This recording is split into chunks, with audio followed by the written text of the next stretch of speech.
people a lot. So I told him, actually I do remember something. I interrupt people a lot. He said, yes, I know that. Give me some new advice. What does this mean? You already know it and you don't work on it whatsoever and you want more homework. And just like the kid who's got a lot of homework and he goes to his other teacher, please give me some more homework. Well, finish what you have already. So this guy, he's got one issue. Many people have told him about it before, and his claim was he likes to improve himself. He likes people to give him advice. He got this advice before, a number of times that he interrupts, and he didn't work on it, and he wants more homework. So I told him, it's not acceptable. If you know this, work on it. Do something about it. And let me tell you this. When you want to change is easy. When you really want to change, it's easy. When you want to wake up for Fajr, it's easy. It's really difficult when you don't really want to. When you would love to be of the people of Fajr, but you don't really want to, it's hard to get up for Fajr. But when you have to get up early because you're going to some thrill park or you're traveling or catching a plane, you're up and your clothes are ready and everything. It's great. And you're up immediately. The minute the alarm clock rings, you turn it off immediately. You don't have to snooze 17 times like when it's Fajr time. When you want to change is easy. I'll give you the example. And it's really a phenomenal example of the companion when he came to the Prophet ﷺ, the Bedouin Arab.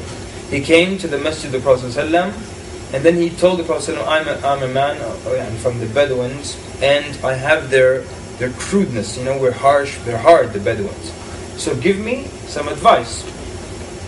So the Prophet ﷺ told him, فَلَا تَسُبَّنَّ أَحَدًا. 3 words. Do not curse anyone.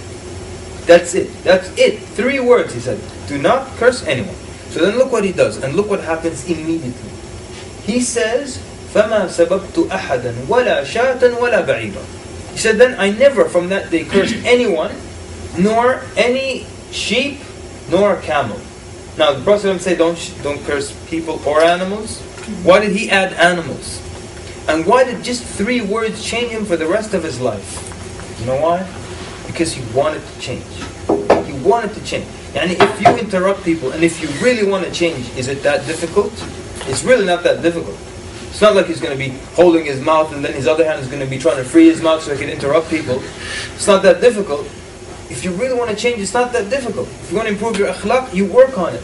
So this man came, he wanted to improve his akhlaq. He said, I'm crude, I'm harsh. Prophet said, do not curse anyone. Look what happened to him. He didn't curse anyone ever again, but he also added to it sheep and camel. It's not like he's going to stop cursing people, but curse the living daylights out of his herd. And it's not that he said, okay, I'm going to curse, keep cursing today. Next week I'll decrease by 1 curse. The week after that I'll decrease by another curse. And after that I'll keep decreasing. No. Nor did he stop cursing. Are we supposed to stop or something? Nor did he stop cursing for a few weeks and then come back to it. Like those people who quit smoking, to pick on the smokers. They stop, they're back to it. They stop, just don't stop it. Making me sick with your stop and come back. And what is it? Just stop. I'll tell you, one of my professors, she said, this old lady, she said, I stopped smoking 1973, I'm changing the dates obviously, 1973, July 14th, 5:36 p.m. Like that. And she never had a cigarette again from that day. You know why? Because she wanted to change. She'd have to get the gum, the patch, I don't know what it is, where you put this and you put that in there to get the nicotine. And she didn't have to do any of that. She said, I stopped this date, that time, and that's it. And never ever had a cigarette after that. Because she wanted to. The companion, the Prophet said 3 words, it was enough to change him for the rest of his life. He stopped immediately, and he didn't go back to it again, and he added the animals to the list as well. Never cursed again, because he wanted to change. When someone doesn't want to change, sometimes what it requires, the shrink, lie down on the couch, and let's go back and dig into your childhood. And when did this happen? And you have perhaps some repressed memories, and let's hypnotize you, and maybe I'll smack you around a little bit. All these things just to get him to do one simple thing, to leave something simple. Now, of course, I'm not belittling the fact that there are issues where people might need therapy and everything, but there are other issues that are simple. And there seems to be therapy for everything now, Even simple things people can't change. People can't even change their eating habits.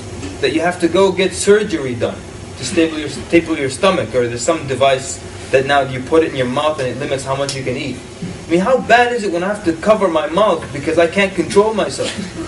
It's that bad. It can't be that bad. But when you want to change, change isn't that difficult. When you don't want to change, you have excuses for it. It's who I am. It's my nature. It was a business meeting. It was this, it was that. So, one way is that we get... how much time do we have, by the way? We have about... Now? 4 minutes? No, half hour. Half hour is too long, I think. It's up to you to finish whenever you like. I think people have been waiting for so long. We'll just wrap up now. No, that's okay. Question answer session. Inshallah. You know, too much talk and then we'll forget where we started from and we'll forget most of the things. Anyways, so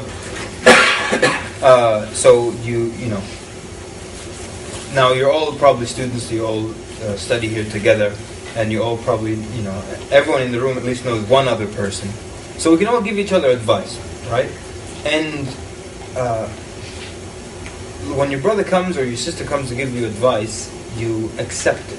Because sometimes people can see things in you that you can't see for yourself. And that's why the Prophet ﷺ described the believer as being what?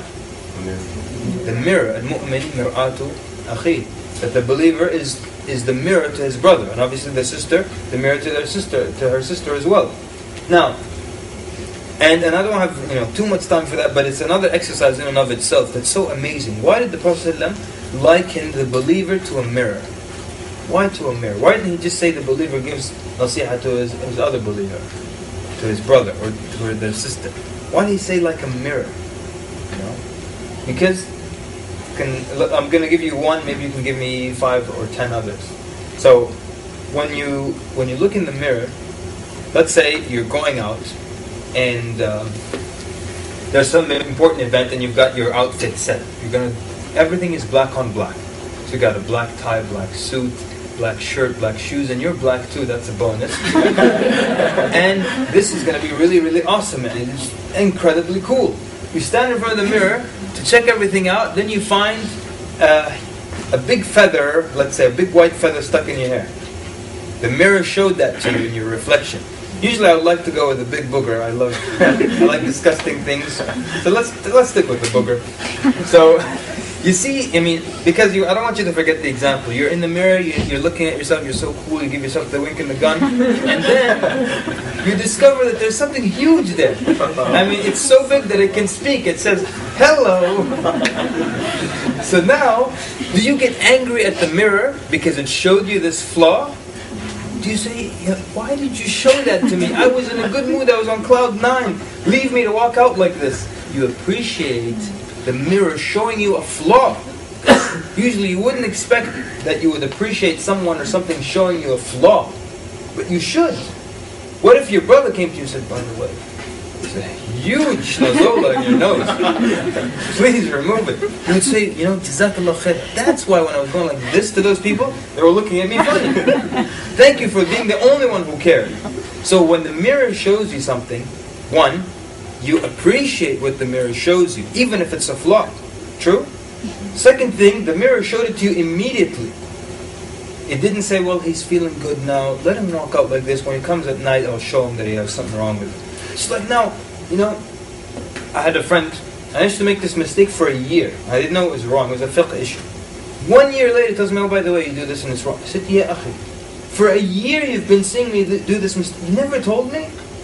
What are you waiting for? After we have a good plate of biryani, then we have some shai, and then we relax, then you break out the bad news.